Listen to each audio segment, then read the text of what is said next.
Selamat siang, Suster, Bapak, Ibu, dan teman-teman yang terkasih. Shalom semuanya. Shalom. Shalom. Selamat siang. Ya, selamat datang di PDKK IHF. Dan pertama-tama juga terima kasih Suster untuk kesediaannya untuk membagikan berkat kepada kami semua pada siang hari ini. Yuk teman-teman ya, sebelum kita mulai, kita salami dulu Suster dengan lambaian tangan kita. Suster Skolastika dari Putri Karmel. Selamat datang Suster. Selamat datang Suster. Halo Suster.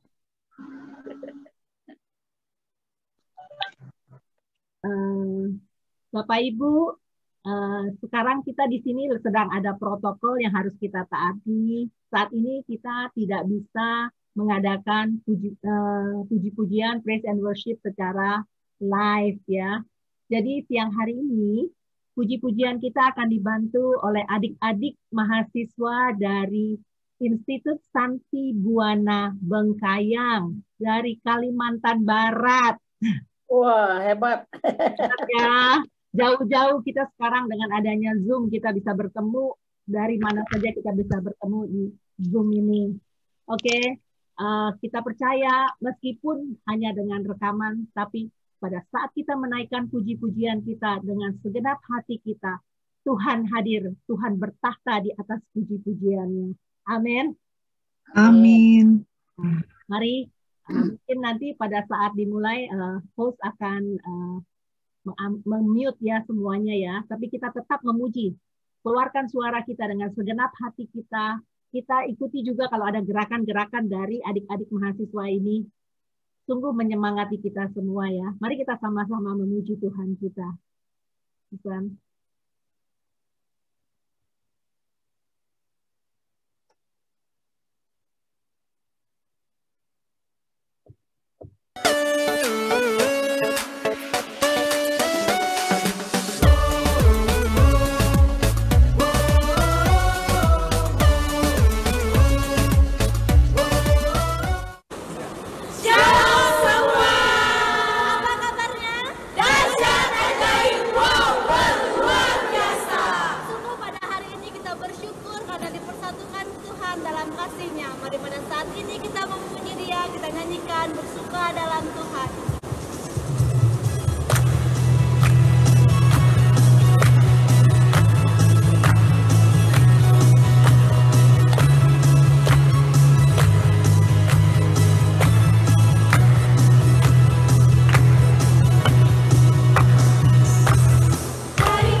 Mari kita bersuka.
kita mau lebih lagi memuji Tuhan, kita nyanyikan Bukan Bangkit.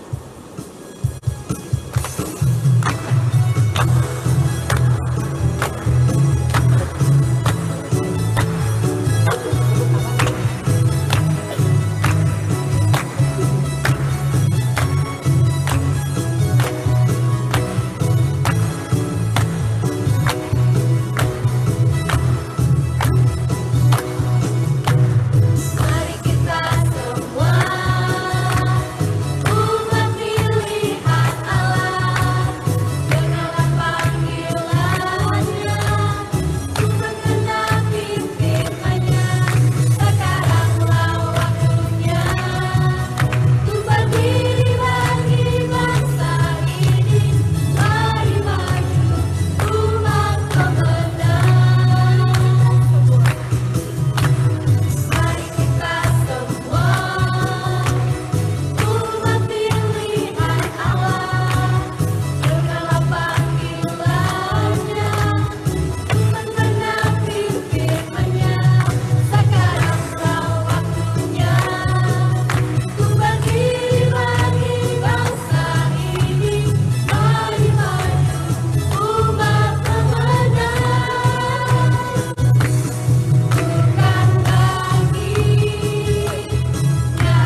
merasakan dan menyadari kehadiran Roh Kudus di tengah-tengah kita. Kita mau menyadari bahwa Roh Kudus senantiasa hadir, memenuhi hati kita masing-masing. Kita nyanyikan bersama, Roh Kudus Kau hadir di sini.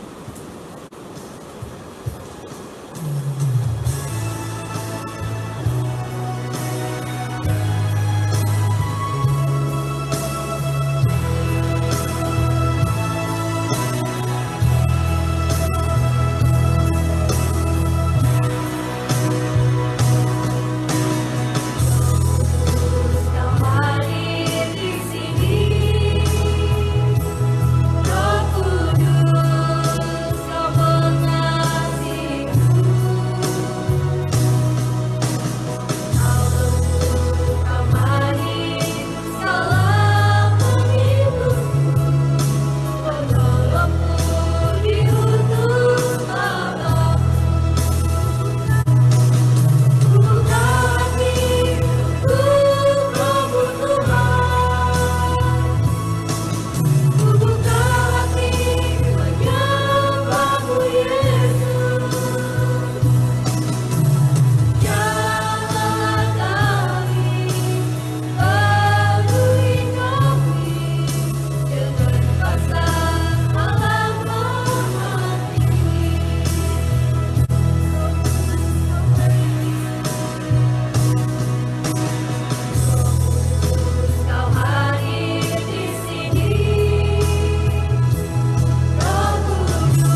Dalam nama Bapa dan Putra dan Roh Kudus. Amin. Datanglah ya Allah Roh Kudus, penuhilah hati kami semua, nyalakanlah api cinta-Mu, dan baharuilah seluruh muka bumi. Allah Roh Kudus, kami butuh Engkau Tuhan, kami butuh Engkau mengurapi kami semua satu persatu yang ada di dalam Zoom meeting ini. Urapilah kami ya Allah Roh Kudus, berikanlah kami kemampuan untuk dapat mengerti dan dapat juga melakukan apa yang kami dengar dari Suster Skolastika yang siang hari ini akan Kau pakai dengan kuat kuasa-Mu. Bantu kami Allah Roh Kudus, berikan roh pengertian-Mu kepada kami, berikan kemampuan kami kepada kami untuk melakukan apa yang akan kami dengar nanti di dalam kehidupan kami sehari-hari. Biarlah Allah Roh Kudus Kau pakai Suster Skolastika pada siang hari dengan kuat kuasa-Mu. Kami daikan doa dan permohonan kami ini dalam nama Yesus Tuhan dan Juru Selamat kami. Amin. Silakan Suster. Oke, shalom, selamat siang Anda semua. Sungguh bersyukur kita bisa bertemu lagi walaupun secara virtual. Bagi yang pernah kenal, salam jumpa, selamat berjumpa kembali. Dan bagi Anda yang baru kenal, salam kenal untuk Anda. Kenalkan, saya Suster Skolastika. Saya dari Kongregasi Putri Karmel dan saat ini saya bertugas di Bengkayang, di Kalimantan Barat.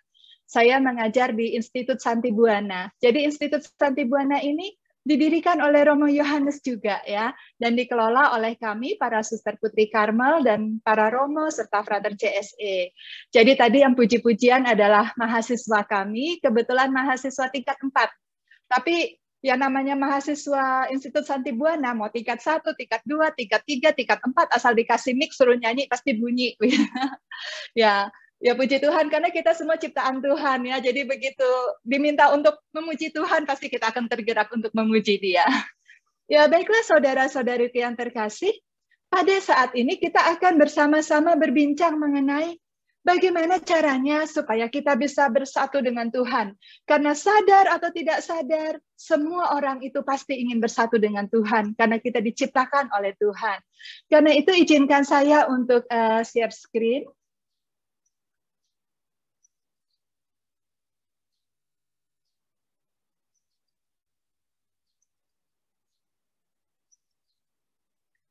Jadi pengajaran pada siang hari ini atau sore hari ini itu berdasarkan dari tulisan Santa Teresa dari Avila yang sangat terkenal yang berjudul Puri Batin.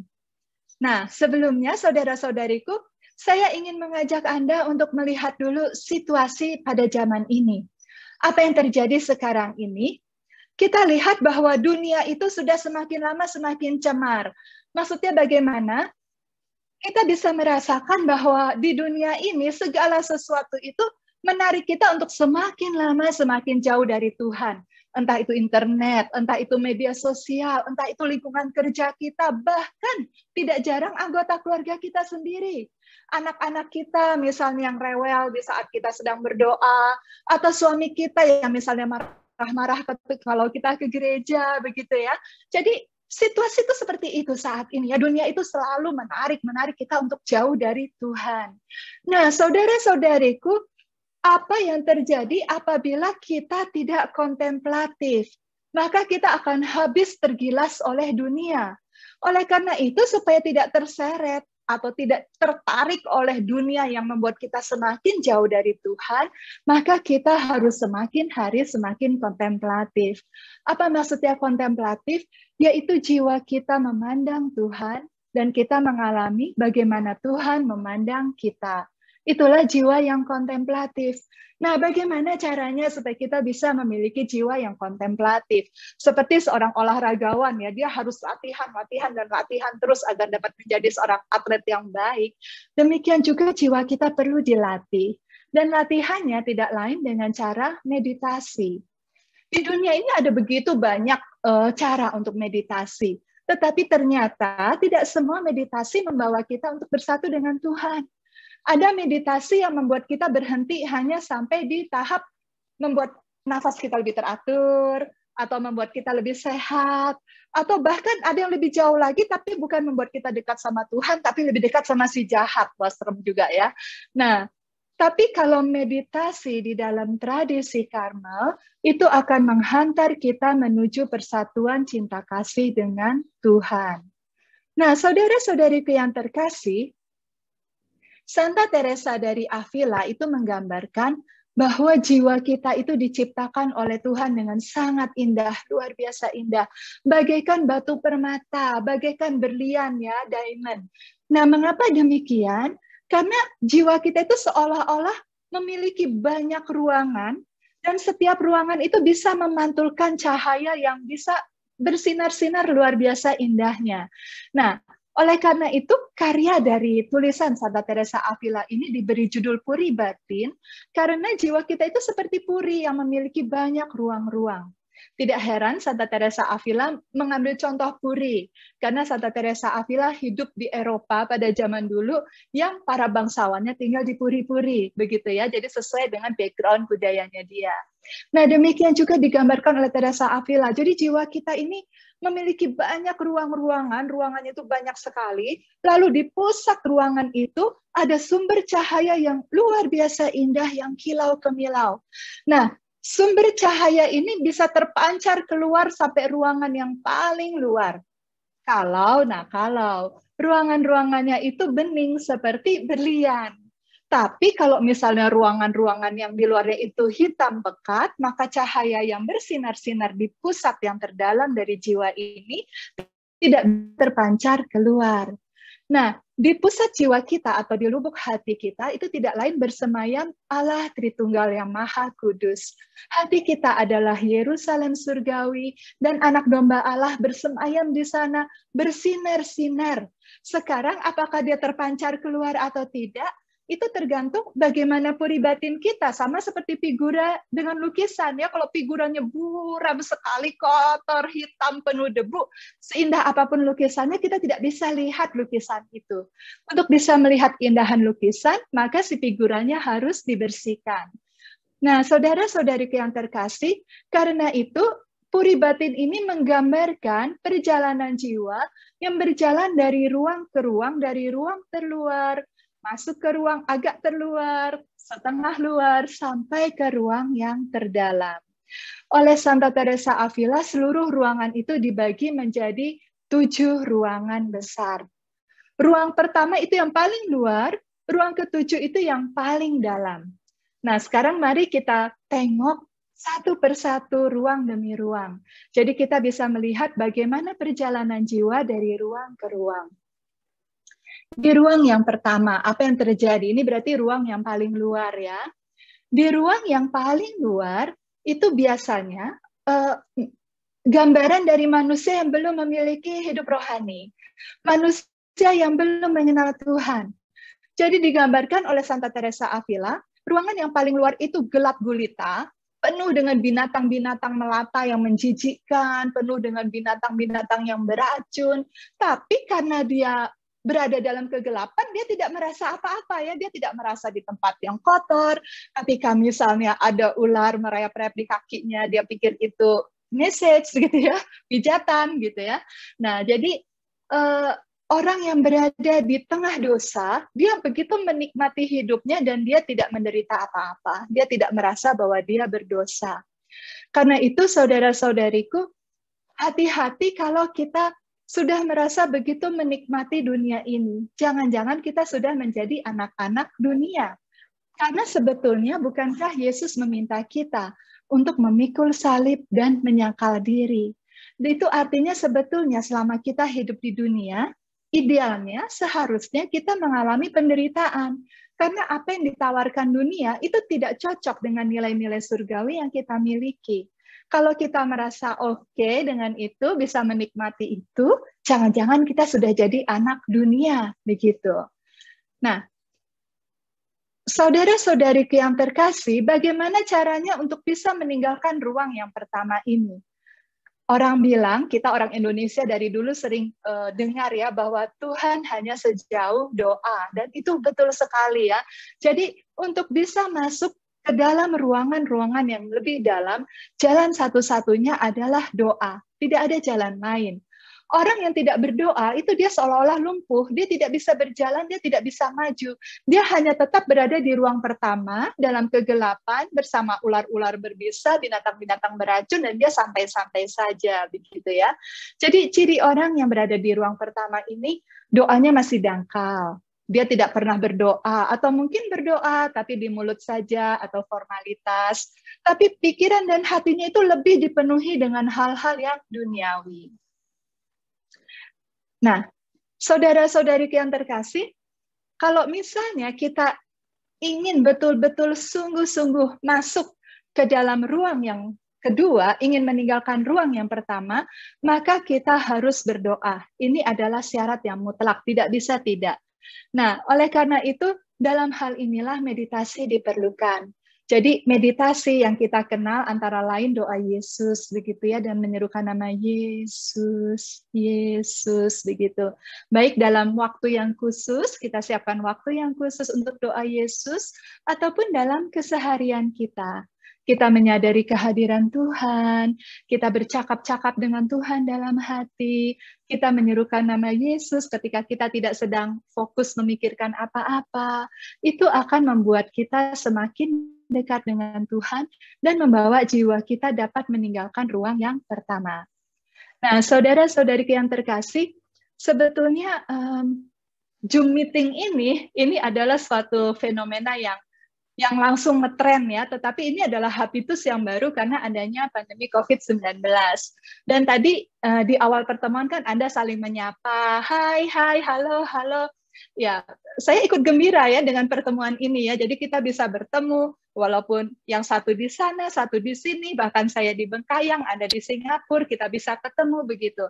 Ini sesuatu yang sangat indah begitu ya. Nah, dari teknologi ini sebetulnya juga mencelikan nama kita, mencelikan mata kita. Maksud saya bagaimana? Maksud saya begini. Kalau teknologi saja bisa mempertemukan kita yang jauh, apakah kita tidak percaya bahwa Tuhan mampu mempertemukan kita dengan Dia? Kalau teknologi saja buatan manusia bisa membuat saya yang ada di Bengkayang, yang di pedalaman ini, yang jauhnya bisa dibilang di ujung Indonesia ya, tapi dekat Singapura. Lebih kayaknya entahlah lebih dekat ke Jakarta atau lebih dekat ke Singapura ya. Nah, tapi dengan adanya teknologi ini kita bisa bertemu, bisa berkomunikasi, bisa memuji Tuhan bersama-sama. Teknologi bisa membuat kita bersatu saat ini bersama-sama dalam Tuhan. Nah, kalau teknologi aja bisa, percayakah Anda bahwa Tuhan lebih bisa lagi saat ini kontak langsung dengan kita? Namun syaratnya apa? Kita berdoa. Walaupun ada teknologi Zoom, walaupun saya dikasih linknya, kalau saya nggak klik link itu, bagaimana saya bisa bertemu Anda? Kalau Anda tidak klik link itu, bagaimana kita bisa bersama-sama saat ini? Demikian juga Tuhan. Tuhan ada di dekat kita, Tuhan ada di depan kita. Tapi kalau kita tidak menyadari kehadirannya, kalau kita tidak berdoa, bagaimana terjadi kontak? Bagaimana bisa komunikasi antara kita dengan Tuhan? Nah, oleh karena itu, satu-satunya cara, tidak ada cara lain untuk bisa meninggalkan ruang pertama, masuk ke ruang kedua, kita harus berdoa. Nah, kalau kita mau berdoa, mulai rajin meditasi, mulai rajin menyadari kehadiran Tuhan, mulai rajin bercakap-cakap dengan Tuhan, kita akan memulai perjalanan hidup rohani kita dan memasuki ruang kedua. Dan pada saat itu kita akan mulai merasakan hati yang tercabik-cabik. Apa maksudnya? Begini, di ruang yang kedua, itu jiwa kita masih lemah ya, masih lemah karena kita sebetulnya kan masih sangat duniawi nih, tapi sudah mulai mau mengenal Tuhan. Sudah ada kerinduan untuk mendekatkan diri kepada Tuhan. Jadi walau masih lemah, tapi sudah mulai mengambil keputusan yang serius. Nah, akan tetapi manusia itu masih terpecah dan masih dalam pergulatan ya, jadi masih terjadi peperangan antara roh dan daging. Dan dalam kondisi seperti ini, Allah tidak bisa dinikmati, tapi dunia juga sudah tidak memuaskan. Oleh karena itu, di ruang kedua ini sebetulnya adalah saat-saat yang terberat, saudara-saudariku. Dikatakan terberat, kenapa? Karena itu betul-betul terjadi tarik-menarik yang kuat antara dunia dengan surga, ya. Jadi antara roh dengan daging. Kita kepingin ketemu Tuhan, tapi keduniawian kita masih kuat. Kita kepingin misalnya saat ini ikut Zoom bareng-bareng, pede nyanyi doa bareng. Tapi kayaknya di sebelah nih drama Korea menarik nih, lagi seru-serunya. Jadi gimana ya? Ya udah buka 2 laptop aja deh, sebentar ke kiri, sebentar ke kanan, begitu. Nah, hanya dengan rahmat Tuhan saja orang bisa tetap di ruang kedua dan tidak kembali ke ruang yang pertama. Kalau di ruang pertama, godaan setan belum terlalu kuat. Kenapa? Karena manusia juga ya masih merasa santai-santai gitu ya, dia merasa oke-oke aja begitu ya. Tapi ketika di ruang kedua, itu setan mulai was-was. Jangan-jangan saya kehilangan orang ini. Orang ini sudah mau mulai mendekatkan diri kepada Tuhan. Jadi setan akan mengganggu habis-habisan. Sehingga itulah sebabnya mengapa tarikan roh sama daging itu semakin kuat. Nah, saudara-saudariku yang terkasih, apa yang terjadi di ruang yang kedua ini? Tuhan itu membangkitkan jiwa kita. Jadi Tuhan mulai memperdengarkan suaranya. Pada saat itu di ruang kedua, manusia itu tidak lagi tuli. Dia bisa mulai mendengarkan suara Tuhan. Tetapi masih bisu. Maksudnya apa? Tuhan mengundang, namun jiwa masih belum mampu berkata iya. Nah, panggilan Tuhan itu lewat apa? Lewat buku-buku, misalnya ketika baca, hati mulai tersentuh, atau lewat orang lain, entah lewat pengajaran, lewat homili, atau lewat sharing, atau lewat hubungan persahabatan, pertemanan, begitu. Atau ketika kita jatuh sakit, begitu ya, kita mulai berpikir, oh Tuhan tuh ada ya, apa artinya uang saya selama ini misalnya. Atau ketika mulai mengalami pencobaan-pencobaan dan pada saat itu kita mulai menyadari ada sesuatu yang maha kuasa yang di luar kendali kita. Nah itulah saat-saat Tuhan mengundang kita. Jadi kita sudah mulai mendengar, mulai ada kepekaan akan campur tangan Tuhan. Dan pada saat ini orang mulai rindu untuk bermati raga, dan melakukan disiplin-disiplin rohani. Tapi saudara-saudariku, Anda ingat tidak, di Injil itu ada kisah tentang pemuda kaya raya yang mau ikut Yesus. Pemuda itu pemuda yang baik, ya, dia nggak pernah mencuri, nggak pernah membunuh. Lalu dia bilang sama Yesus, begitu kan, bahwa dia ingin mengikuti Yesus. Lalu jawaban Yesus apa? Lepaskan semua kekayaanmu. Tapi pemuda itu kemudian, apakah dia jadi ikut Yesus? Tidak jadi. Mengapa? Karena banyak kekayaannya. Nah, inilah saudara-saudariku kondisi jiwa di ruang kedua. Apakah kita bisa maju ke ruang ketiga atau kembali ke ruang pertama? Itu tergantung apakah kita mau melepaskan segala kekayaan kita. Apakah orang Katolik tidak boleh kaya? Boleh. Yang tidak boleh adalah kaya akan kelekatan. Kelekatan itu hal-hal yang mengisi hati dan pikiran kita melebihi Tuhan. Jadi kalau misalnya kita kaya akan kelekatan-kelekatan, itu akan membuat kita terhalang untuk bisa bersatu dengan Tuhan. Nah, jadi dalam hal ini dibutuhkan perjuangan, ya. Kita harus berjuang dalam hal ini untuk mau menjawab ya kepada Tuhan, untuk mulai melangkahkan kaki memasuki ruang yang lebih dalam di puri batin kita. Oke, saudara-saudariku, kemudian apa yang terjadi ketika kita masuk di ruang yang ketiga? Nah, di ruang ketiga orang sudah mulai keren ini, saudara-saudariku. Bayangkan sesudah perjuangan yang luar biasa nih di ruang kedua dan dia menang. Jadi luar biasa ya, dia bisa menang, mengatasi segala godaan, cobaan, maka dia masuk ke ruang yang ketiga. Di ruang yang ketiga kita jumpai pribadi yang baru, manusia yang berbeda, ada hidup yang berdisiplin. Nah, ciri orang yang masuk ruang ketiga apa? Dia mulai rindu melayani Tuhan. Dia tidak ingin menghina Tuhan. Dia berusaha untuk tidak melakukan dosa kecil-kecil, dan dia mulai berusaha untuk bermati raga. Dia mulai meluangkan waktu untuk berdoa. Dia mulai melakukan pekerjaan-pekerjaan karitatif. Lalu sikapnya, tingkah lakunya itu banyak perubahan ya. Dia kelihatan sopan, bijaksana, penampilannya rapi. Kalau tadinya misalnya rambutnya gondrong, acak-acakan, metal, dan menurut kelompoknya dia keren abis gitu ya, atau berubah gitu ya. Jadi lebih rapi dan sebagainya. Ini adalah ciri-ciri orang yang masuk di ruang ketiga. Nah, saudara-saudariku yang terkasih, seperti pemuda kaya tadi, sepintas lalu kelihatannya memang beres gitu ya, sepintas lalu memang kelihatannya baik-baik saja. Tapi ternyata pemuda kaya itu gagal dalam mengikuti Yesus. Jadi hati-hati kalau kita sudah mulai masuk ke ruang ketiga ini. Jadi apa yang membuat orang itu gagal di ruang ketiga ini? Mari kita lihat. Pemuda tadi yang kelihatannya baik-baik saja, sayangnya apa? Belum ada kehendak untuk menyerahkan diri secara total. Jadi, kekudusan itu sesuatu yang merupakan karya manusiawi, bukan karya ilahi. Ya, jadi kekudusan itu seperti kosmetik begitu, seperti kosmetik, seperti hiasan. Jadi, saya ambil contoh, misalnya begini ya, contoh.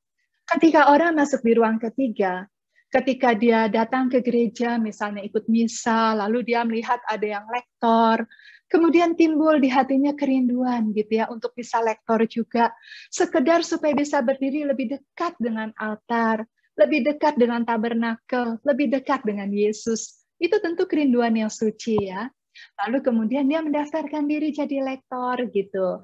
Nah, kemudian ketika namanya muncul di jadwal lektor, aduh bahagianya.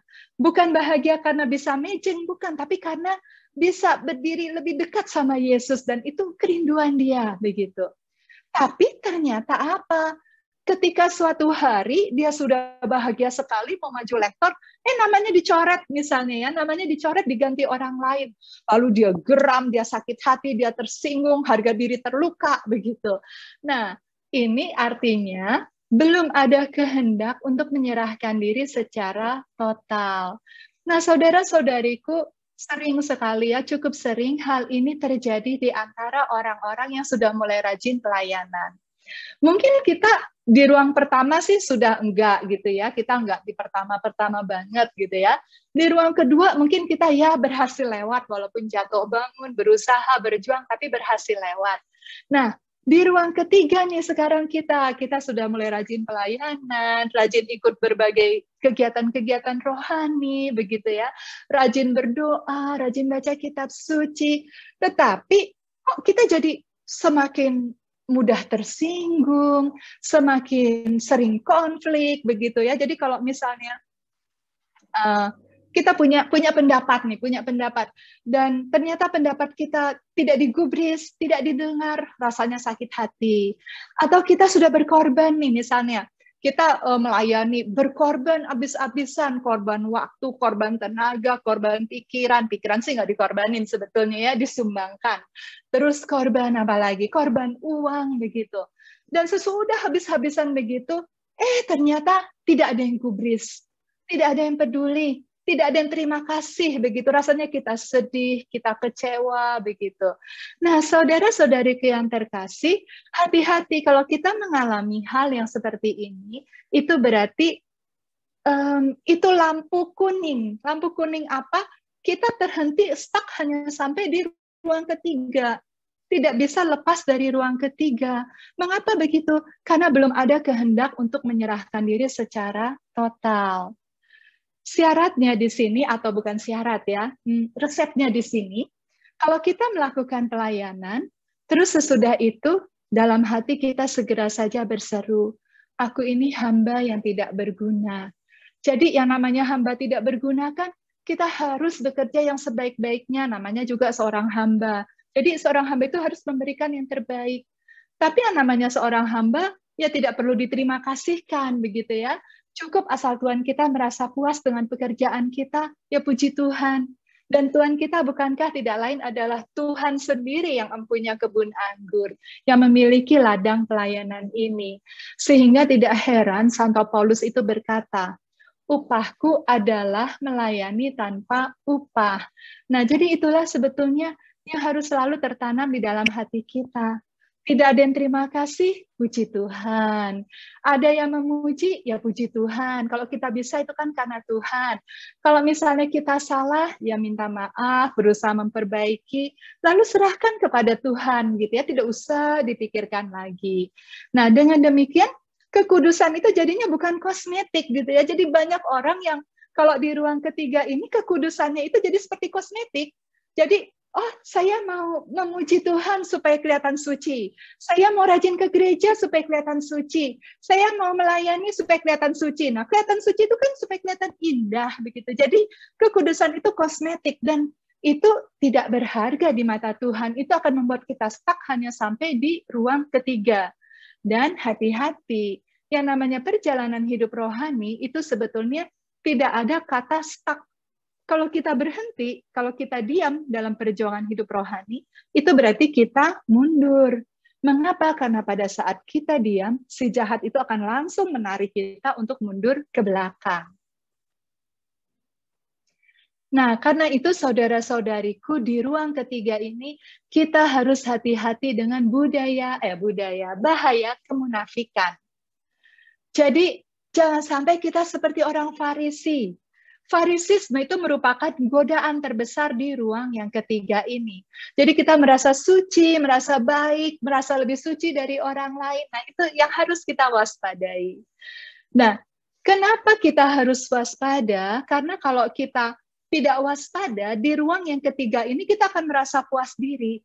Oh, saya sudah baik, saya sudah banyak berdoa, saya sudah banyak pelayanan, saya kelihatan cukup oke, begitu, cukup indah, cukup kudus. Nah, kalau kita sudah puas, maka kita tidak ada lagi keinginan untuk berjuang dalam hidup rohani ini. Sehingga akhirnya kita tidak berkembang dalam kehidupan rohani, karena kita merasa sudah cukup. Nah, kemudian kadang orang yang ada di ruang ketiga ini, dia berkhayal menderita demi Tuhan. Padahal itu adalah ketidaksempurnaan diri, begitu ya. Jadi dalam hal ini, misalnya dia ditertawakan, begitu ya, dia langsung sedih, dia tersinggung, lalu dia merasa dia menderita gitu demi Tuhan. Padahal yang orang tertawakan itu adalah kelemahan dia, begitu. Saya mau cerita tentang seorang suster yang menurut saya ada satu sikapnya yang menyentuh ya, suatu sikap yang kudus. Jadi begini, suster saudari saya ini, dia bukan tipe yang sangat cerdas begitu ya. Orang kan macam-macam ya, ada yang cerdas sekali ya. Jadi kalau kita ngomong dikit dia langsung nangkap. Kadang kita kedip mata dikit dia langsung paham begitu. Tapi ada orang yang walaupun kita sudah ngomong berkali-kali dia masih bingung ya. Dia harus lakukan dulu baru dia ngerti begitu kan, ada yang begitu ya. Nah, jadi ada saudari saya ini yang dia tidak secerdas saudari-saudarinya yang lain. Nah, suatu hari begini. Jadi kami para suster itu membawa piring-piring, mangkok, panci, dan sebagainya, sisa dari sarapan pagi. Kami harus bawa dari susteran, dibawa ke dapur. Nah, tiap-tiap suster itu membawa satu, begitu ya. Ada yang bawa pancinya, ada yang bawa mangkoknya, terus ada yang bawa toples kerupuk, begitu. Tapi yang sudah kosong semua, sudah dicuci, sudah bersih. Nah, saudari saya ini bawa toples kerupuk, begitu. Nah, jadi kami suatu pagi, itu dari susteran, mau pergi ke suatu tempat begitu ya, mau pergi ke suatu tempat melewati dapur. Nah, jadi ketika melewati dapur, suster-suster itu turun dulu, mereka menurunkan barang-barangnya, pancinya, mangkoknya, semuanya. Kecuali saudari saya ini, dia tetap duduk dengan tenang memeluk toples kerupuk yang sudah kosong. Nah, kemudian kami waktu itu karena buru-buru kan, waktu sudah mepet, kami tidak ada yang memperhatikan kalau dia tidak turun begitu. Jadi sesudah kami meletakkan semua mangkok, panci dan sebagainya, kami kembali ke mobil, lalu mobil berangkat ke tempat tujuan. Sampai di tempat tujuan, kami semua turun dari mobil, dan suster ini turun membawa toples kerupuk yang kosong. Kami semua kaget dan heran, lalu kami ketawa begitu. Kami semua mentertawakan dia. Nah, terus akhirnya kami nggak enak hati juga ya, kok kita ngetawain saudari sendiri. Tadi itu betul-betul spontan gitu ya, kok bisa nih dia ini masih peluk toples gitu ya. Nah, terus akhirnya kami ngomong sama dia, sorry ya ngetawain kamu. Kamu sakit hati nggak sih kami ketawain? Terus tahu apa jawabannya, apa reaksinya? Dia senyum malu-malu, terus dia bilang, nggak apa-apa sih, kan bagus juga bisa bikin kalian happy gitu. Dan waktu itu saya tersentuh sekali ya, maksudnya inilah kekudusan begitu. Ketika dia bisa ikut tertawa bersama kami, menertawakan kebodohannya sendiri. Dan kemudian ketika dia bisa bahagia, ketika kebodohannya itu bisa membuat orang lain tertawa begitu. Kalau itu orang lain mungkin akan malu, mungkin akan tersinggung begitu kan. Tapi saudari kami ini, dia malah tertawa juga begitu loh, dan dia sama sekali tidak tersinggung. Nah, inilah saudara-saudariku, kekudusan itu sebetulnya seringkali tidak usah yang muluk-muluk, tidak usah yang munafik-munafik. Seringkali kita punya banyak kesempatan untuk bersikap kudus secara sederhana, yaitu ketika kita tidak usah mudah tersinggung, tidak usah mudah kecewa, tidak usah mudah sakit hati. Ya, kalau kita salah, ya mengaku salah, minta maaf, dan bahkan kalau orang lain tertawa dan kita juga bisa ikut menertawakan kesalahan sendiri, itu juga suatu kebesaran jiwa begitu. Nah, jadi saudara-saudariku, tanamkan saja selalu di hati, kami adalah hamba-hamba yang tak berguna. Nah, apabila saudara-saudariku kita bisa terus dalam kerendahan hati mengalahkan segala bahaya-bahaya kemunafikan dan kosmetik-kosmetik kekudusan di ruang yang ketiga, maka Roh Kudus akan membimbing kita memasuki ruang yang keempat. Di ruang yang keempat ini kita diajak untuk merasakan betapa baiknya Tuhan. Nah, saudara-saudariku, di ruang yang keempat ini, kita memasuki kehidupan doa yang sungguh-sungguh berbeda dari kehidupan doa yang sebelumnya. Kehidupan doa di ruang yang keempat ini adalah doa yang supernatural, ya, doa yang adikodrati. Maksudnya, supernatural atau adikodrati ini adalah doa yang melampaui kodrat manusia. Mengapa demikian? Karena doa di sini itu merupakan karya Tuhan, ya, ada karya Tuhan di sini.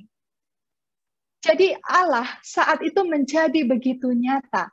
Jadi seolah-olah jiwa mendapatkan pencerahan saat itu. Mungkin banyak di antara Anda yang ingat kisah Santa Teresia Lisieux. Jadi Santa Teresia waktu itu mau menerima komuni pertama. Tentu saja waktu itu dia masih kecil, ya. Nah, terus sebelum dia menyambut komuni pertama, sehari sebelumnya, kakaknya Selin tanya sama Santa Teresia. Selin bertanya, Teresia, kamu percaya bahwa Tuhan itu ada di hosti itu? Terus Teresia kecil bilang, percaya. Lalu Selin berkata lagi, tapi Tuhan itu kan maha besar loh. Tuhan itu maha kuasa, maha besar. Kok dia bisa ada di hosti yang kecil? Lalu Teresia menjawab dengan polosnya, loh iya kan Tuhan maha kuasa, justru karena Tuhan maha kuasa, apa susahnya bagi Tuhan untuk masuk ke hosti yang kecil? Nah, saudara-saudariku, ini jawaban anak-anak, karena yang jawab memang anak kecil. Tetapi di balik jawaban yang sangat sederhana, di balik jawaban anak-anak itu, terdapat kebenaran yang besar. Bahwa memang Teresia betul-betul menyadari, bagi Tuhan tidak ada yang mustahil hadir dalam hosti yang kecil, dan bahwa hosti yang kecil itu sungguh-sungguh Tuhan. Nah, bagaimana mungkin Teresia bisa tahu, bisa mengerti hal itu, padahal dia bukan imam, dia tidak pernah belajar teologi, dia tidak pernah kursus kitab suci. Bagaimana bisa tahu?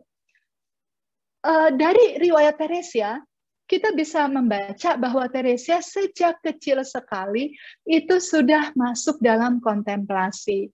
Sampai dia mengatakan bahwa tidak pernah terlewatkan lebih dari 3 menit tanpa dia memikirkan Tuhan. Artinya apa? Dari waktu ke waktu, hati dan pikiran Teresia terarah kepada Tuhan. Jiwanya sungguh sangat kontemplatif. Dan jiwa yang seperti ini mengalami pencerahan. Pencerahan dalam arti apa? Kita bisa betul-betul mengenal Tuhan dan mengenal segala misterinya karena rahmat Tuhan, ya, bukan dari baca buku, bukan dari katanya-katanya, tetapi karena rahmat Tuhan sehingga kita mengalami pengertian itu. Ini yang dimaksud pencerahan dalam hal ini. Nah, jadi ketika doa ini menjadi supernatural, pada saat itu kita mengalami kehadiran begitu nyata, dan sekaligus pada saat yang sama kita juga mengalami pencerahan. Tiba-tiba kita merasakan kita mengenal Tuhan lebih daripada yang sebelumnya. Kalau misalnya dulu ditanya, percaya sama Tuhan? Percaya, begitu ya, walaupun entah iya, entah enggak, ya kayaknya percaya, saya beriman kok, gitu ya. Tetapi ketika orang sudah memasuki ruang keempat ini, kayaknya dia mau ngomong percaya juga lebih dari percaya. Dia tahu, betul-betul tahu bahwa Tuhan itu ada, dan itu tidak bisa digoyangkan lagi. Jadi dia mau digoyang kayak apa juga, dia tahu Tuhan itu ada gitu. Seyakin saat ini saya tahu Anda mendengar saya, dan saya saat ini sedang berbicara kepada Anda, sepasti itu, begitu ya.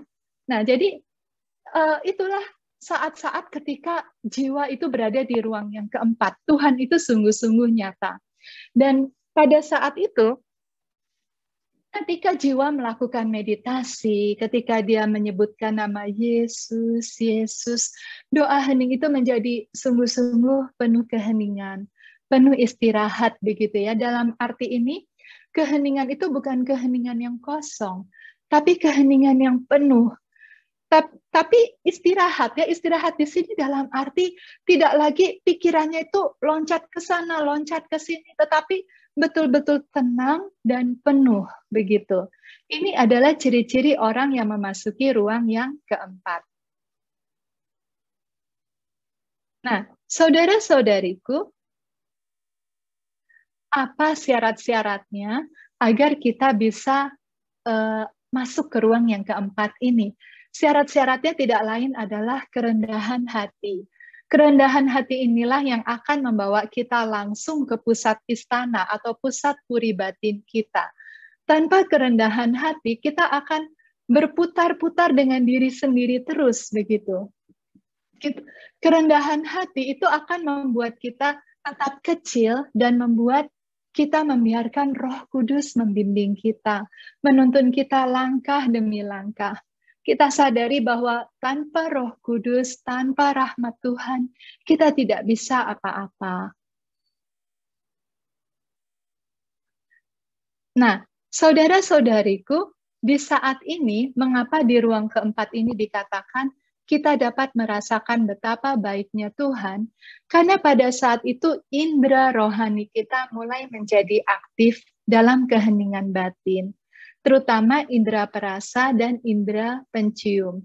Jadi kita tahu bahwa indera itu ada indera jasmani, ada indera rohani. Nah, indera jasmani kita tahu ada mata, ada telinga, ada lidah, dan sebagainya ya. Nah, indera rohani ini adalah bagian dari dalam jiwa yang bisa sama dengan indera fungsinya yang menangkap kehadiran yang lain. Dalam hal ini kehadiran Allah. Nah, dikatakan di sini terutama perasa dan pencium, tapi terus terang tidak semua orang ya. Indera penciumnya itu jalan, itu sebetulnya tidak semua orang. Di sini artinya begini, seolah-olah begitu ya, seolah-olah dia mengalami seperti ada suatu keharuman begitu, tapi hidungnya ini tidak cium apa-apa sebetulnya, tetapi dia seperti seolah-olah tuh mengalami suatu keharuman. Itu yang dimaksud dengan indera rohani, perasa, dan pencium. Perasa dalam arti dia merasa damai gitu ya, atau merasa terserap begitu. Nah, kalau perasa ini banyak yang mengalami, tapi kalau pencium sebetulnya jarang ya. Nah, saudara-saudariku, pada ruang yang keempat ini, orang akan bisa membedakan kontentos dan gustos. Apa maksudnya kontentos dan gustos? Jadi begini, kalau kontentos itu kan konten puas ya, kontenta ya, puas. Gustos juga puas, tapi ada perbedaannya. Teresa Avila menggambarkan begini. Kalau misalnya kontentos itu seolah-olah gini, orang membawa air pakai ember, kemudian disiram, kemudian membawa air lagi pakai ember, kemudian disiram begitu. Nah, sehingga tanaman-tanaman yang disiram itu akhirnya menjadi segar. tetapi supaya tanaman-tanaman itu menjadi segar dibutuhkan suatu usaha. Atau misalnya mengisi kolam, begitu ya, mengisi kolam, kita tuang air ke dalam kolam, kemudian tuang lagi ke dalam kolam pakai ember, sehingga kolam itu pelan-pelan menjadi penuh. Nah, kalau gustos itu berbeda sekali. Kalau gustos itu dari kolam itu seolah-olah ada mata air yang mengalir keluar, sehingga akhirnya kolam itu menjadi penuh. Nah, jadi dalam hidup rohani itu bagaimana? Dalam hidup rohani, kontentos itu terjadi kepuasan karena usaha-usaha manusia. Kita melatih kebajikan-kebajikan, kita berusaha kalau misalnya mau marah, kita kendalikan diri, kita sabar. Kemudian kita berusaha ketika kita mau nyombong, kita berusaha rendah hati, jangan sampai di mulut ini pamer terus gitu misalnya. Kita berusaha ketika kita rasanya gengsi mau minta maaf, lalu kita penyangkalan diri, kita paksakan diri, kita minta maaf duluan misalnya. Lalu lama-lama hal-hal yang seperti itu kan membuat kita bahagia ya, membuat kita merasakan kepuasan yang indah gitu. Nah, itu disebut dengan kontentos. Jadi kepuasan karena usaha kita. Tapi kalau kita setia dan rajin melakukan itu, kita akan sampai suatu titik kita mengalami kedamaian, kebahagiaan yang luar biasa tanpa usaha apa-apa dari manusia. Karena pada saat itu sudah Tuhan sendiri yang bekerja, begitu ya. Jadi sama seperti kalau tadinya kita angkat ember selalu untuk menyirami tanaman-tanaman, tiba-tiba Tuhan turunkan hujan yang deras, begitu. Sehingga tanaman-tanaman itu menjadi segar, hijau, dan berbunga tanpa kita harus bolak-balik siram. Atau seperti kolam yang sudah ada mata airnya yang membuat keluar sehingga kolam itu menjadi penuh, begitu. Nah, jadi itu maksudnya kontentos dan gustos. Dan ini bisa kita alami ketika kita masuk di ruang keempat. Kita mulai merasakan indahnya kontentos, dan kemudian kita bisa merasa bahagia sekali ketika kita mengalami gustos. Nah, saudara-saudariku yang terkasih, dalam hal ini, kalau misalnya kita berdoa begitu ya. Jadi kalau misalnya kita doa hening, doa Yesus, itu kan awalnya kita menyerukan Yesus, Yesus, Yesus begitu. Dan kita merasa tenang, kita menyerukan nama Yesus terus-menerus, kita mengarahkan hati dan pikiran kita kepada Yesus, lalu kita bahagia, damai di situ. Itu saat-saat kita mengalami kontentos. Jadi kita mengalami ketenangan karena kita berusaha terus menyerukan nama Yesus, terus menyadari kehadiran Tuhan, terus setia duduk diam dalam suasana doa. Nah, kemudian sampai suatu titik Tuhan menarik kita dalam keheningan. Sampai saat-saat momen-momen yang begitu berharga yang saat itu kita tahu Tuhan ada begitu, dan Tuhan hadir bagi saya dan saya hadir bagi Tuhan. Dan itu suatu keheningan yang membuat kita begitu terserap begitu ya. Jadi indera rohani kita menangkap kehadiran Tuhan itu. Jadi kalau ditanya apakah percaya Tuhan ada? Lebih dari percaya, saya bukan percaya lagi, saya tahu Tuhan itu ada. Dan kita mengalami kebahagiaan yang luar biasa, itulah gustos begitu.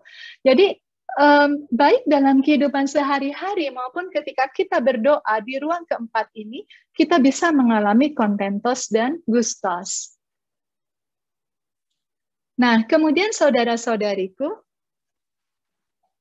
kalau kita terus setia ya di ruang yang keempat, maka Roh Kudus akan membimbing kita memasuki ruang yang kelima. Ruang yang kelima ini apa? Ruang yang kelima ini adalah hidup melalui kematian. Nah, mengapa bisa demikian, saudara-saudariku? Mari kita lihat bersama-sama. Di ruang yang kelima ini, jiwa manusia itu memasuki dunia yang baru sama sekali, yang betul-betul berbeda. Mengapa baru? Karena di dalam ruang ini ada doa persatuan. Jadi saudara-saudariku bisa dibilang, sebelum memasuki ruang yang kelima, itu masih lebih banyak aktivitas manusia ya, masih lebih banyak perjuangan dan usaha-usaha manusia. Jadi manusia berusaha untuk setia sama Tuhan, berusaha melakukan kebajikan-kebajikan, berusaha setia melakukan meditasi, berusaha menjauhi dosa-dosa, berusaha untuk mati raga. Nah, ketika dia masuk ke ruang yang kelima, tiba-tiba dia merasakan bahwa yang lebih beraktivitas sekarang bukannya manusia lagi, tetapi Roh Kudus, begitu. Dan di dalam ruang ini doa yang terjadi adalah doa persatuan. Nah, apa yang dimaksud doa persatuan ini? Doa persatuan ini tidak lain adalah persatuan cinta kasih dan persatuan kehendak. Karena sebetulnya kehendak dan cinta kasih ini tidak bisa dipisah-pisahkan. Yesus karena sangat mencintai Bapaknya, makanya dia mengatakan, makananku adalah melakukan kehendak Bapa. Dan oleh karena itu ia berkata, barang siapa mengasihi aku, ia akan menaati perintah-perintahku. Menaati perintah Yesus artinya apa? Bersatu dengan kehendak Yesus. Nah, apabila kita sudah mengalami persatuan kehendak, mengalami persatuan cinta kasih, maka pada saat itulah doa ini menjadi doa persatuan. Dan pada saat ini Roh Kudus yang lebih kuat beraktivitas di dalam diri seseorang. Jadi pada saat itu Tuhan hadir tanpa bantuan daya-daya jiwa. Jadi bukan jiwa lagi yang berusaha ya. Kalau sebelumnya tuh kita berusaha mengarahkan pikiran kita ke Tuhan, mengarahkan hati kita ke Tuhan. Kita melantur, kita arahkan lagi. Terus-menerus kita menyadari kehadiran Tuhan gitu ya ketika kita doa atau meditasi. Kemudian dalam keseharian kita terus berusaha ya. Nah, tetapi ketika kita masuk ruang kelima, Tuhan hadir tanpa bantuan daya-daya jiwa. Nah, saudara-saudariku yang terkasih, memang hanya terus terang hanya sedikit sekali, ini kata Teresa Avila ya, hanya sedikit sekali orang yang memasuki ruang yang kelima ini. Mengapa demikian? Karena jangan lupa, untuk sampai ke sampai ke doa persatuan ini dibutuhkan persatuan cinta kasih dan persatuan kehendak. Nah, ini yang jadi masalah, dikatakan jadi masalah mengapa? Karena sedikit sekali orang yang mau menyerahkan kehendaknya kepada Tuhan. Orang lebih senang menjalankan kehendaknya sendiri daripada menyerahkan kehendaknya untuk Tuhan. Karena itu, saudara-saudariku, apabila kita bisa mampir ke ruang yang kelima ini adalah anugerah yang luar biasa. Nah, kemudian kalau sudah ada di ruang kelima, tentunya dengan cepat Roh Kudus akan membimbing kita ke ruang yang keenam. Di ruang yang keenam itu, kita menuju integrasi yang sempurna. Mengapa dikatakan kita menuju ke integrasi yang sempurna? Pada saat itu terjadi terapi ilahi. Artinya apa?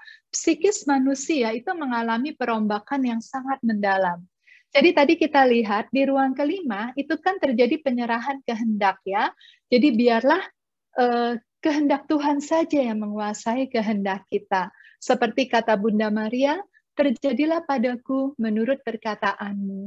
Dan pada saat itulah Roh Kudus menjadi leluasa untuk bekerja di dalam diri manusia itu. Ia akan melakukan perombakan-perombakan yang mendalam ya. Jadi jiwa itu dibuat semakin lama semakin ilahi. Disembuhkan dari luka-luka batinnya, dipertobatkan dari segala dosa-dosanya, diperbaiki segala cacat celah dan kelemahan-kelemahannya, sehingga terjadi integrasi yang semakin hari semakin dalam. Kan banyak ya saudara-saudariku orang yang merasa asing terhadap dirinya sendiri, terjadi alienasi terhadap dirinya sendiri begitu, dan bahkan tidak mengenal diri sendiri. Nah, tetapi di ruang yang keenam ini, orang dibuat semakin lama dia semakin mengenal dirinya di dalam terang Tuhan. Dia semakin bisa menerima dirinya apa adanya. Dan pada saat itu keempat nafsu jiwa, yaitu sukacitanya, harapannya, ketakutannya, kemarahannya, yang sebelumnya itu melayani egoismenya, itu dipersatukan dengan kehendaknya yang sudah dikuasai oleh kehendak Allah. Jadi maksudnya gimana? Kalau dulu tuh misalnya hatinya tuh senang kalau banyak uang, begitu ya. Nah sekarang bukan itu lagi gitu ya. Kalau dulu itu kalau kita misalnya dihina orang kita marah begitu ya. Nah, kalau sekarang tuh bukan itu lagi. Jadi semua nafsu-nafsu jiwa kita itu tidak melayani egoisme kita lagi, tetapi sudah dimurnikan dan dipersatukan dengan kehendak Allah. Jadi sama seperti Yesus. Apakah Yesus tidak pernah marah? Marah. Kita tahu Yesus marah di bait Allah. Tetapi kemarahan Yesus bukan untuk melayani egoismenya dia, tetapi karena dia melihat bagaimana kehendak Bapaknya dilanggar oleh banyak orang yang menjadikan bait Allah itu tempat jualan, begitu. Nah, demikian juga jiwa yang sudah memasuki ruang keenam ini. Apakah dia tidak bisa marah? Bisa marah. Tidak bisa takut? Bisa takut. Tetapi apa yang membuat dia takut? Kalau dulu takut hantu misalnya, atau dulu takut bangkrut. Nah, kalau sekarang dia takut berdosa. Dia takut kehilangan Allah, begitu. Jadi semua nafsu-nafsu jiwanya itu sudah tidak melayani egoismenya lagi. Nah, dengan demikian saudara-saudariku, maka dia akan bisa sampai di ruang yang ketujuh. Di ruang yang ketujuh ini jiwa bisa dengan segenap hati mengatakan, Allah kekasihku adalah milikku dan aku adalah milik dari kekasihku. Siapa dan bagaimana memasuki ruang ketujuh ini? Jadi, siapa bisa siapa saja. Dan semua orang diundang untuk masuk ke ruang ketujuh ini. Semua orang satu persatu, Anda dan saya, diajak masuk ke dalam lubuk hati kita yang terdalam. Masuk, masuk, dan masuk terus dari ruang ke ruang. Mengapa demikian? Karena di ruang yang terdalam itulah bersemayam Allah Tritunggal Maha Kudus yang menanti kita dengan penuh kerinduan. Jadi caranya bagaimana? Kita harus masuk ke dalam hati kita. Sama seperti nasihat Yesus, bila engkau berdoa, masuklah ke dalam kamarmu. Kamar itu tidak lain adalah hati kita. Lalu tutuplah pintunya, tutup pintu hati kita dari segala sesuatu yang bukan Allah. Nah, saudara-saudariku, orang-orang yang memasuki ruang ketujuh ini biasanya ditandai kesederhanaan yang amat besar. Maksudnya apa? Bahwa orang-orang yang hidup rohaninya sudah demikian mendalam, biasanya semakin sederhana. Ya, dia tidak ada lagi vision-vision, tidak ada lagi ekstase-ekstase, tidak ada lagi levitasi-levitasi. Kita tahu bahwa Santa Teresa dari Avila itu pernah mengalami levitasi, pernah mengalami ekstase, pernah mengalami vision. Tapi justru ketika Teresa Avila semakin lama semakin maju dalam kehidupan rohaninya, dia tidak lagi mengalami itu semua. Karena sebetulnya dia sudah demikian bersatunya dengan Tuhan dan dia tidak membutuhkan lagi hiburan-hiburan rohani, tidak membutuhkan lagi pengalaman-pengalaman spektakuler. Yang ada hanyalah dia bagi Tuhan dan Tuhan bagi dia.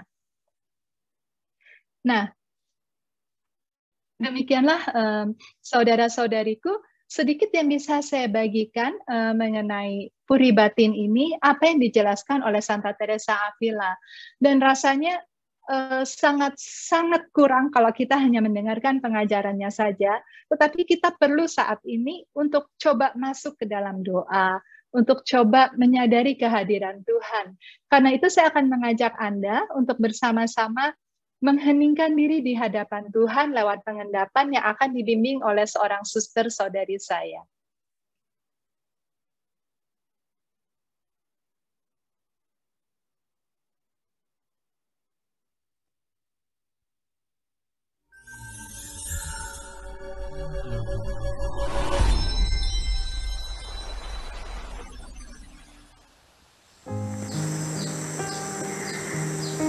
Tarikan Tuhan untuk memasuki keheningan.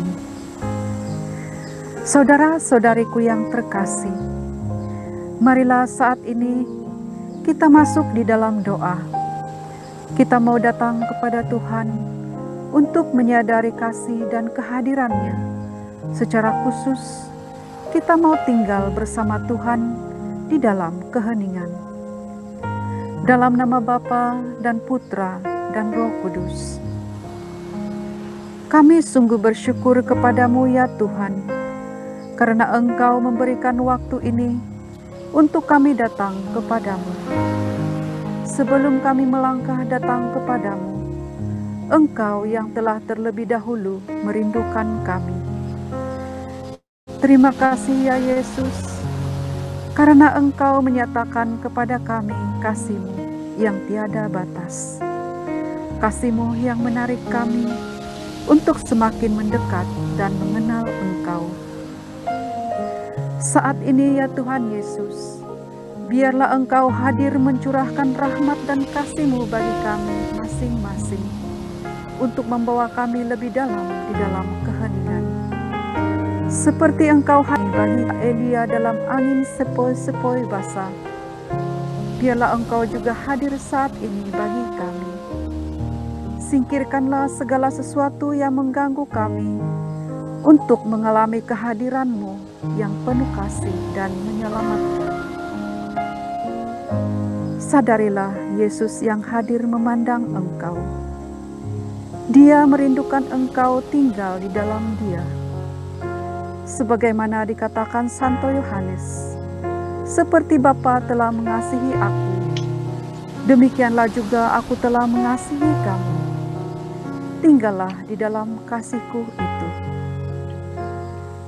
Yohanes 15 ayat 9. Biarlah saat ini kita mengarahkan hati dan pikiran kita kepada Tuhan. Yesus sangat mengasihi kita dan menantikan kita untuk berada bersama-sama dengan kita. Oleh karena itu, biarlah pada saat ini sejenak kita merenungkan kerinduan hati Allah dan segala sikap yang perlu kita tinggalkan. Kita mau membuat keputusan untuk masuk di dalam keheningan bersama Tuhan. Seorang mistikus mengatakan bahwa keberhasilan yang paling besar dan paling luhur dalam hidup ini adalah mengheningkan diri dan membiarkan Allah bekerja serta berbicara di dalam hati kita. Keheningan banyak didambakan orang-orang dan semakin sulit ditemukan karena orang terbena dengan berbagai urusan. Padahal, keheningan sangat penting dan berharga dalam hidup kita. Keheningan dapat membantu kita untuk melihat arah dan tujuan hidup kita. Hidup kita seringkali disibukkan dengan berbagai macam hal. Pikiran, pekerjaan, suara bising, bahkan suara batin yang bergejolak juga kerap kali menghalangi kita untuk masuk di dalam keheningan. Terkadang kita tidak dapat duduk diam mengalami keheningan, meskipun tidak ada suara di sekitar kita. Apakah kita sungguh menyadari bahwa keheningan yang sejati merupakan suatu kehadiran pada Allah? Di dalam keheningan, Allah berbicara dan kita mendengar suaranya. Keheningan mengajarkan siapa diri kita sesungguhnya. Ia juga mengajarkan kapan kita bertindak dan apa yang perlu kita lakukan. Apakah kita sungguh-sungguh mencari keheningan untuk tinggal di dalam Allah? Sudahkah kita membiarkan diri datang kepada Tuhan untuk mengalami kasih-Nya? Sudahkah kita mengusahakan keheningan itu? Keheningan bibir, keheningan dari ingatan, imajinasi, rencana-rencana, serta pesan-pesan dari media sosial. Untuk mengalami kehadiran Allah, kita perlu keheningan, karena Ia mengatasi segala kata. Dia melampaui pikiran, bahasa, dan perasaan kita. maka kita perlu meninggalkan segala sesuatu yang dangkal dan menyelam ke dalam lautan keheningan Allah. Tuhan merindukan anak-anaknya untuk masuk di dalam persekutuan cinta kasih dengannya. Keheningan dapat membantu kita untuk terbuka akan kehadirannya, di dalam meresapkan sabdanya, serta dalam sikap sembah sujud di dalam kehadirannya yang penuh cinta. Sungguh, kita menyadari bahwa keheningan merupakan rahmat istimewa dari Tuhan. Ketika kita disentuh oleh cinta kasih Allah, Ia akan menarik kita lebih dalam untuk mengalami hadirat-Nya, masuk dan tinggal di dalam keheningan yang sejati, sehingga mengalami rahasia kemanisan cinta Allah yang menyelamatkan. Iya Tuhan Yesus Kristus, Engkau menyatakan rahasia kasih-Mu kepada para sahabat-Mu yang paling dekat, yaitu di dalam perjumpaan dengan Engkau di dalam keheningan. Biarlah di dalam keheningan ini, kami semakin dapat memahami betapa lebarnya dan panjangnya dan tingginya dan dalamnya kasih-Mu kepada kami. Bantulah kami dengan rahmat-Mu untuk mengalami keheningan sejati yang berasal dari-Mu, untuk mempersembahkan waktu hidup kami tinggal di dalam Engkau demi cinta kami kepadamu yang telah terlebih dahulu mengorbankan diri bagi kami.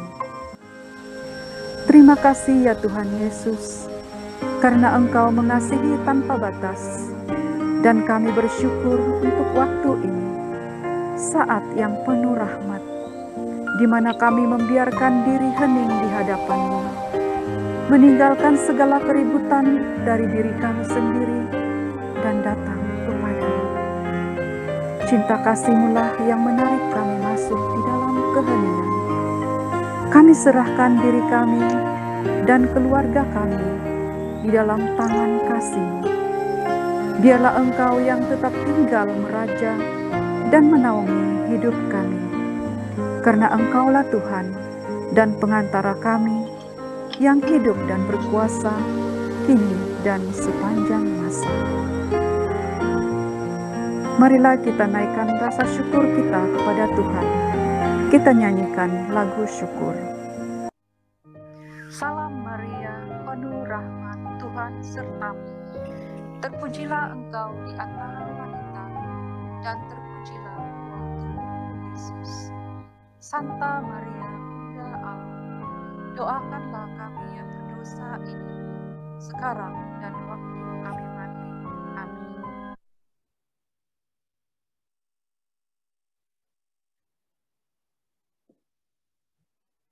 Demikianlah saudara-saudariku, dan selanjutnya saya kembalikan kepada Ibu Mari.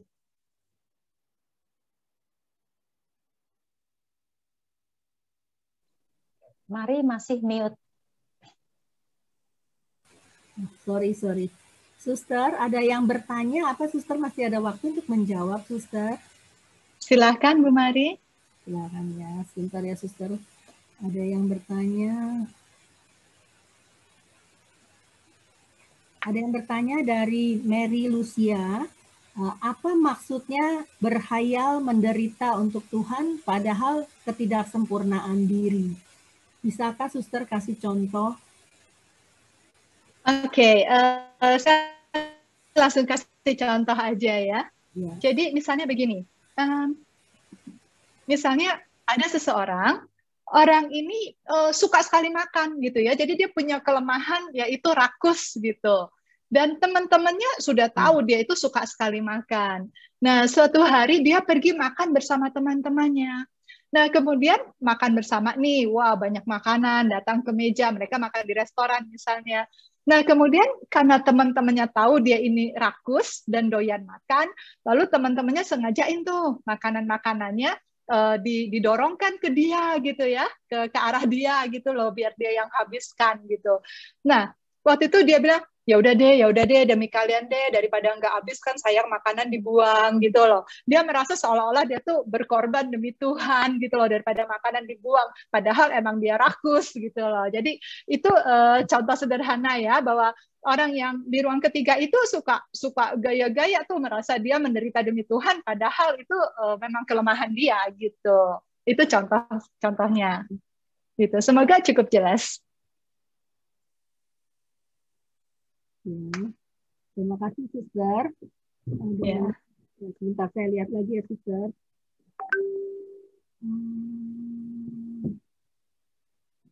Nggak ada lagi ya, Susan? Ada lagi nggak? Iya, satu aja itu. Saya deh bertanya, Suster, boleh? Silakan Bu Mari. Suster, boleh dikasih tahu bedanya meditasi dengan kontemplasi, Suster? Oke, bedanya meditasi sama kontemplasi ya. Jadi sebetulnya pengertian meditasi dan kontemplasi bagi spiritualitas Karmel dan bagi spiritualitas Ignatian, khususnya ini agak beda.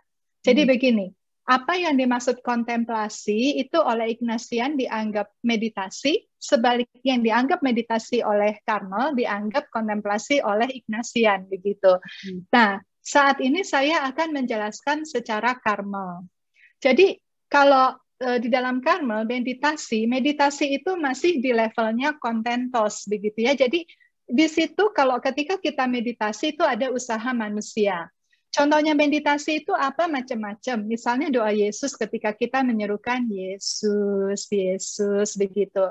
Atau ketika kita Lexio Divina misalnya, ketika kita mengulang-ulang ayat yang menyentuh kita, begitu ya. Misalnya kita tersentuh dengan kata jangan takut, kita ulang-ulang jangan takut, begitu.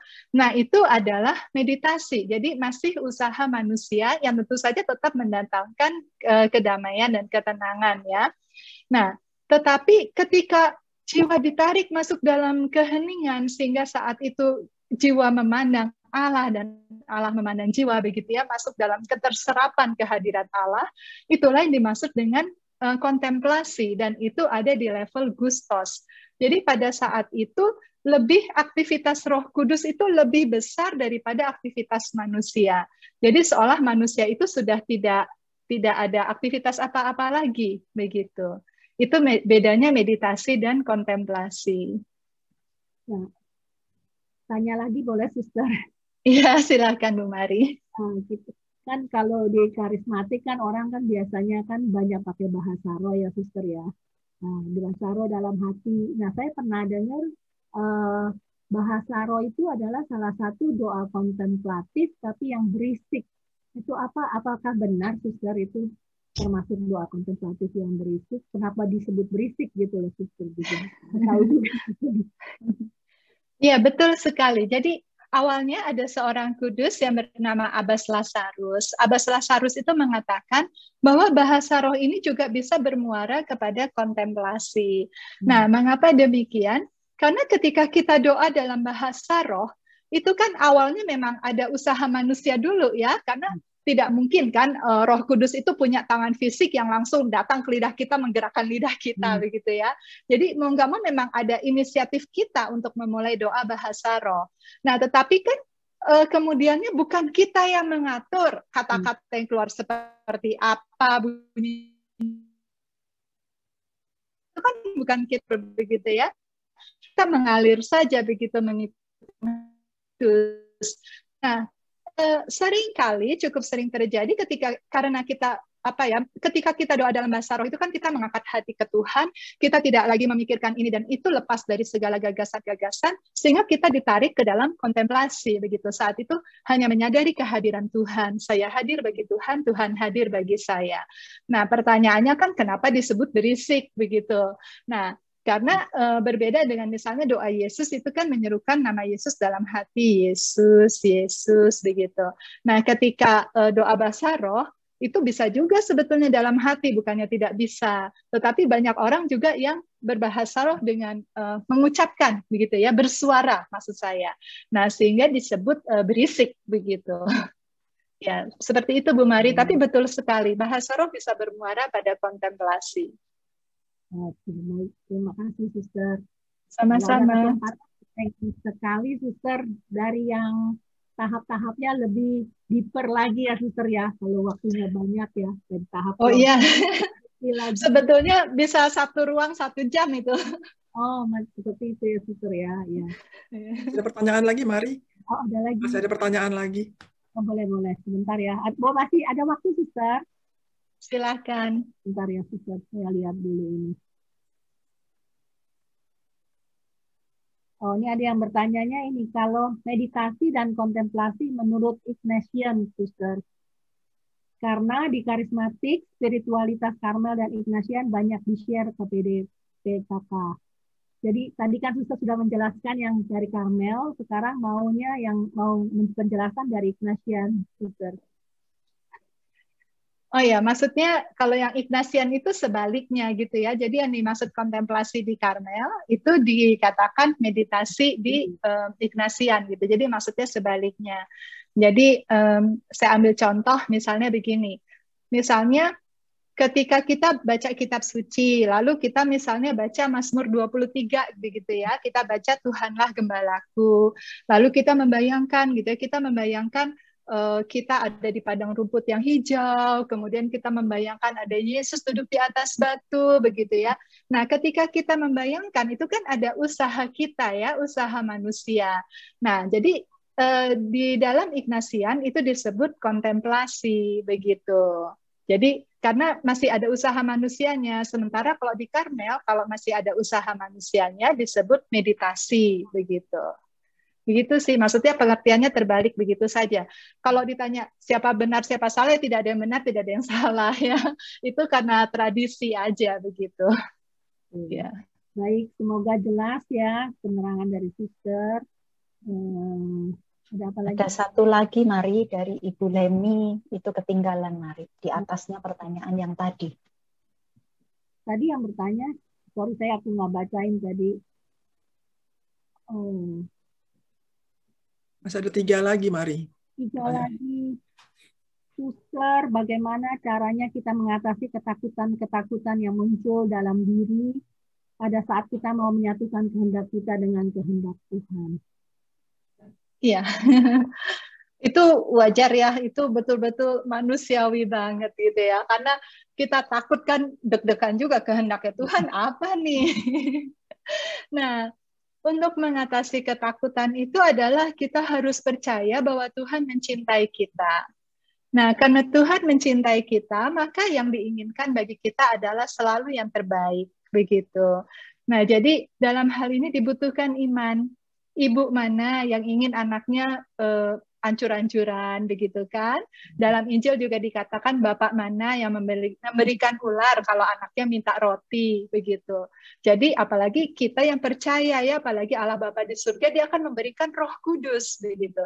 Jadi ketakutan itu sebetulnya adalah godaan supaya kita tidak menyerahkan kehendak kita kepada Tuhan. Jadi dunia itu menakut-nakuti kita dengan segala macam cara, itu pasti banget gitu ya.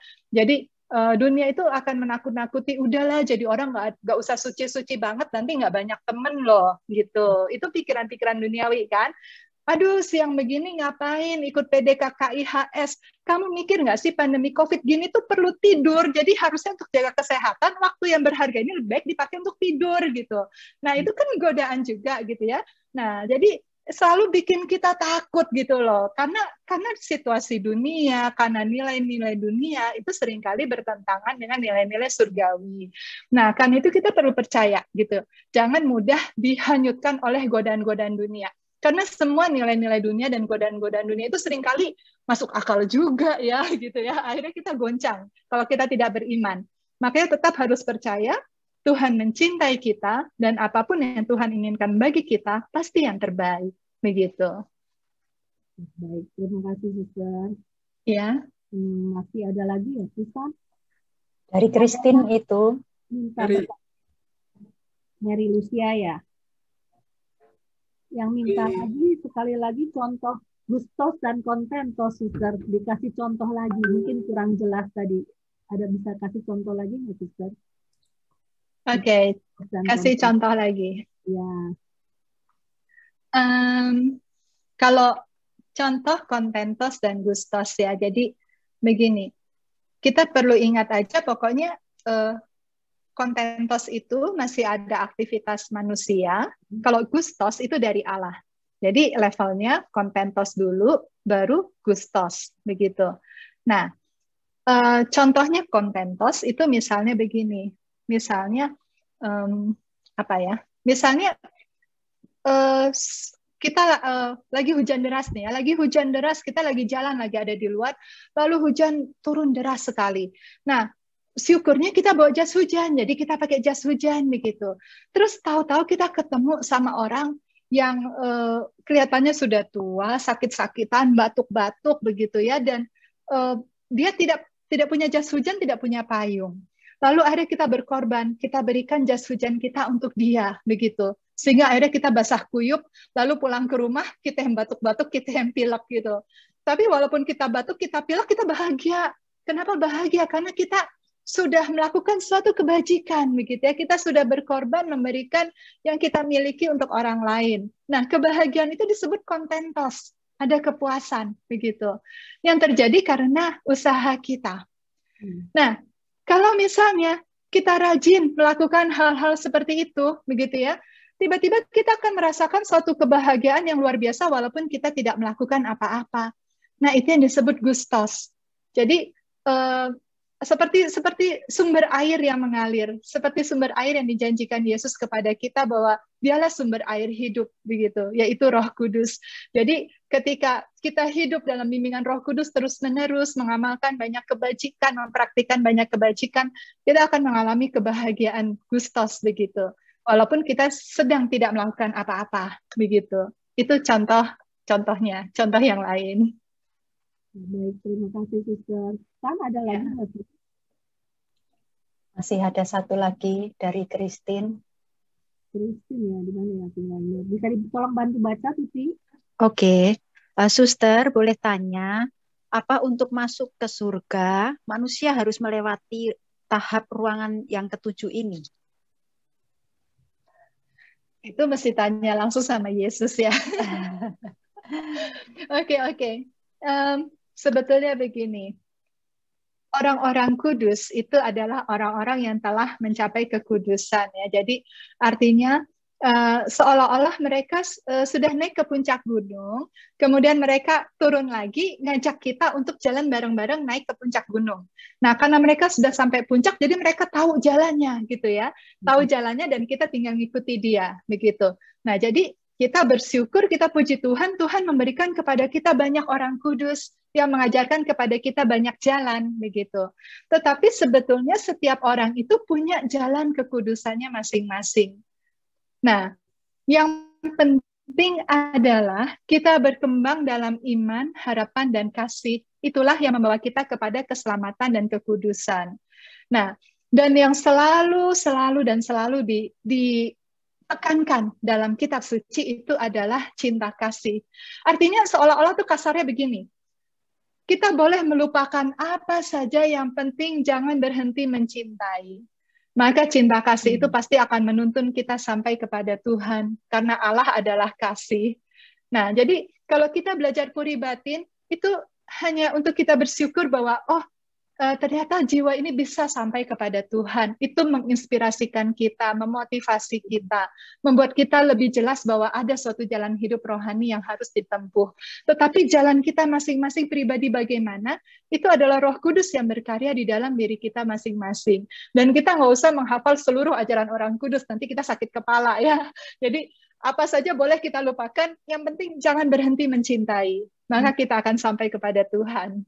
Gitu. Ada lagi nggak, Tuti? Enggak, sudah. Ada lagi ya, sudah nggak ada lagi ya. Mungkin yang nggak mau pakai chat, yang mau bertanya langsung, satu pertanyaan lagi ya, Suster ya, kalau ada ya. Boleh. Nah, ada yang mau bertanya langsung kepada Suster? Silakan unmute.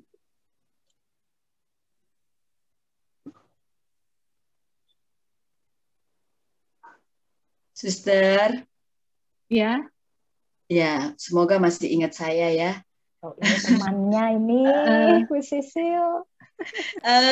Mungkin dia lebih kenal dengan nama belakang saya. Masih ingat nggak ya? Ya, saya Ibu Anis. Ya, teman-teman persekutuan doa sejak zaman Mami ya. Betul, tetangga juga.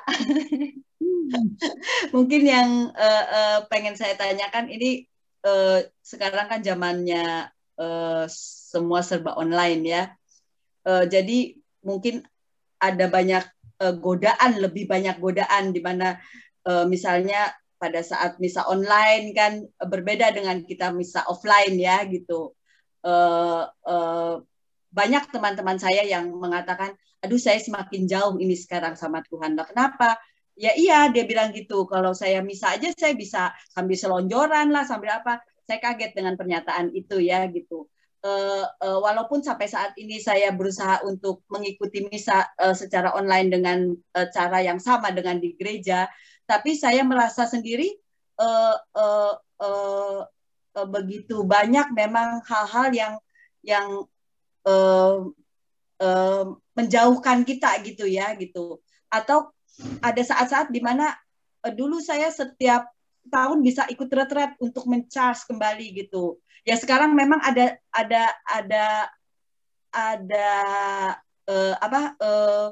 retret online ya gitu. Tapi suasananya justru saya bilang tetap aja berbeda gitu. Jadi secara rohani juga ada saat-saat di mana kita merasa kering rohani gitu loh. Apa sih yang saat ini ya, yang dalam situasi seperti saat ini yang mestinya kita lakukan gitu ya, mungkin untuk membantu kita gitu. Walaupun kita memang betul mengingatkan diri gitu ya, tapi tetap aja kan ada banyak godaan yang di luar itu gitu. Makasih, Suster. Oke, terima kasih banyak. Memang betul ya, itu betul banget. Karena di dunia pendidikan juga gitu. Sampai-sampai rasanya kita ketakutan nih, jangan-jangan kita kehilangan satu generasi ya. Generasi online walaupun semakin canggih dalam menjalankan teknologi, tetapi kok kayaknya semakin bodoh gitu ya. Karena ketika kita ngajar, belum tentu mereka dengar kan. Cukup ya masuk aja join ke Zoom, terus dia jalan-jalan kemana gitu kan. Nah, jadi itulah juga yang terjadi dengan hidup rohani. Nah, ujung-ujungnya memang tergantung pada diri sendiri.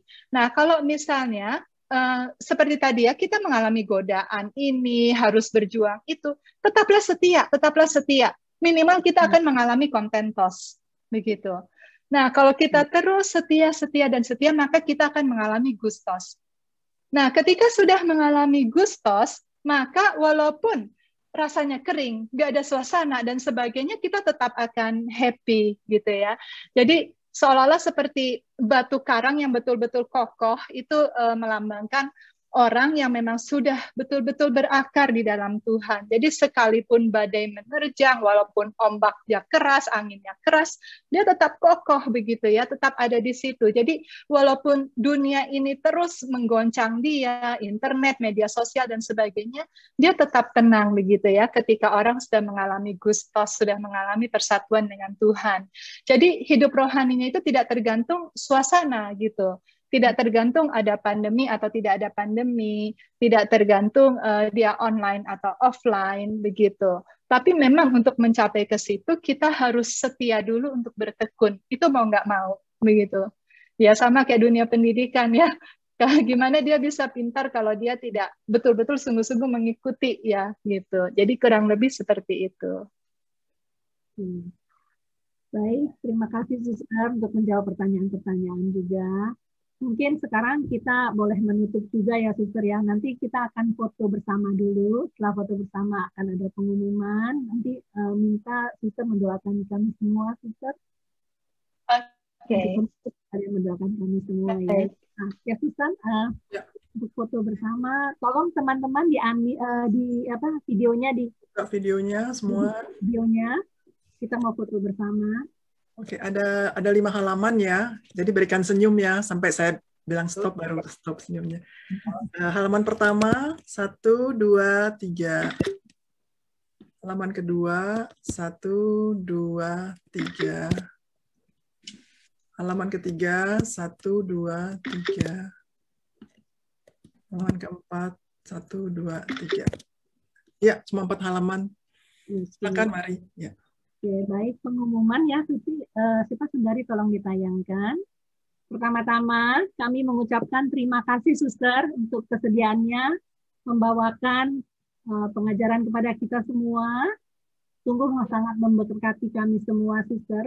Semoga kita semua juga nggak manteng, nggak stuck di satu ruangan saja seperti kata Suster yang nggak boleh stuck kalau perjalanan rohani ya. Terus kami juga berterima kasih kepada Bapak Ibu, saudara-saudari yang sudah bergabung bersama-sama dengan kami pada siang hari ini. Kami juga sekali lagi, Suster, tolong sampaikan kepada adik-adik mahasiswa di Institut Santi Buana ya, Suster. Terima kasih untuk pujiannya pada siang hari ini. Sungguh sangat menggembirakan hati kita, gitu, mengangkat hati kita, Suster.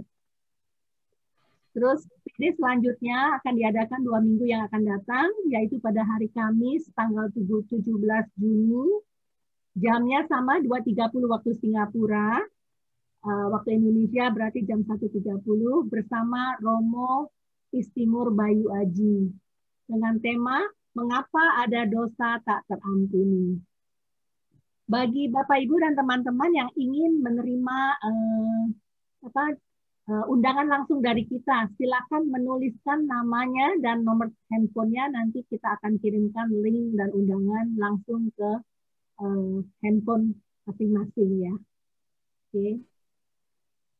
Apalagi ya, mungkin sudah ya, minta kesediaan Suster untuk mendoakan kami semua, dan kami juga mau berdoa tuh untuk Suster semua, semoga Suster selalu dalam keadaan sehat-sehat selalu, perlindungan Tuhan menyertai Suster, dan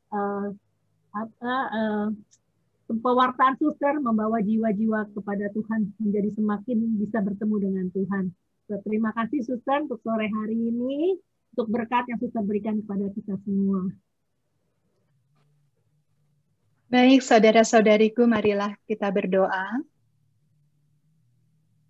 Sejenak kita arahkan hati dan pikiran kita kepada Tuhan.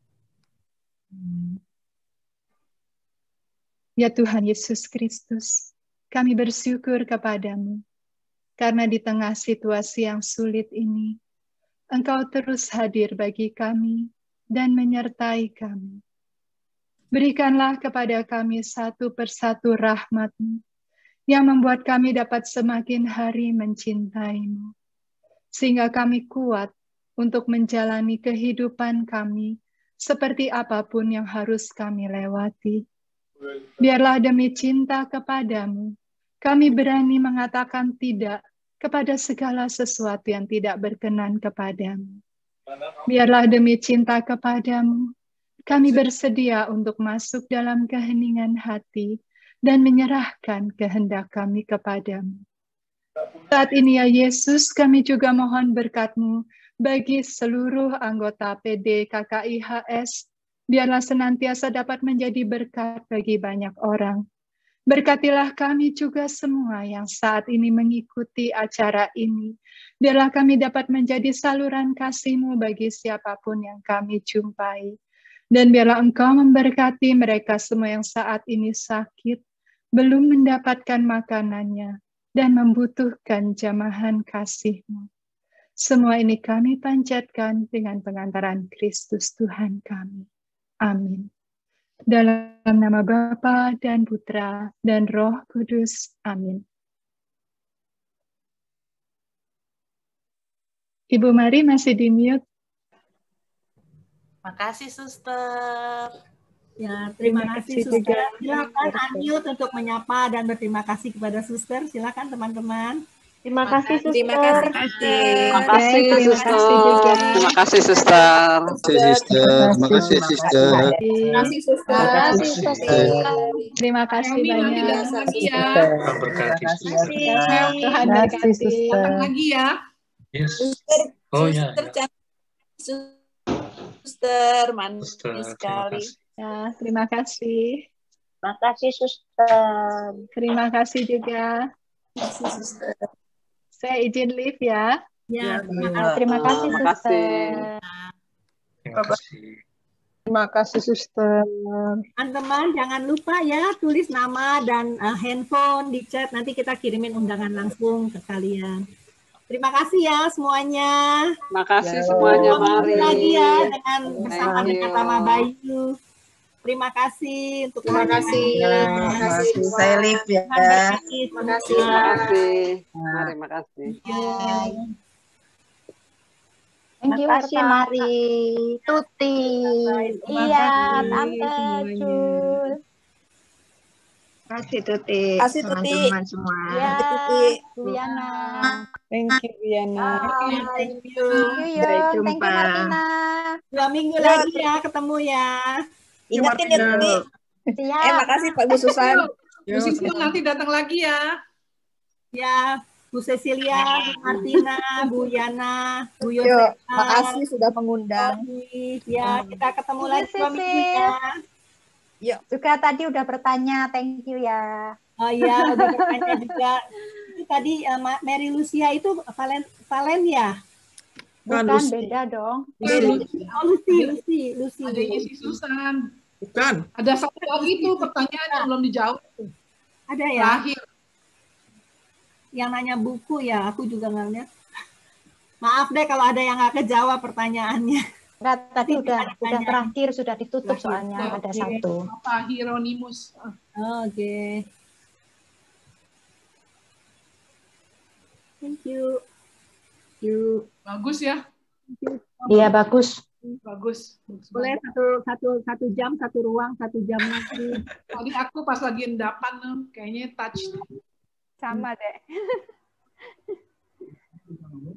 Udah, sudah. Keluar dulu ya, aku mau ngurusin kerjaan ya. Sorry ya. Thank you. Bye. Thank Oke. you. Ya. Thank you, Mari. Thank you, Dede. Thank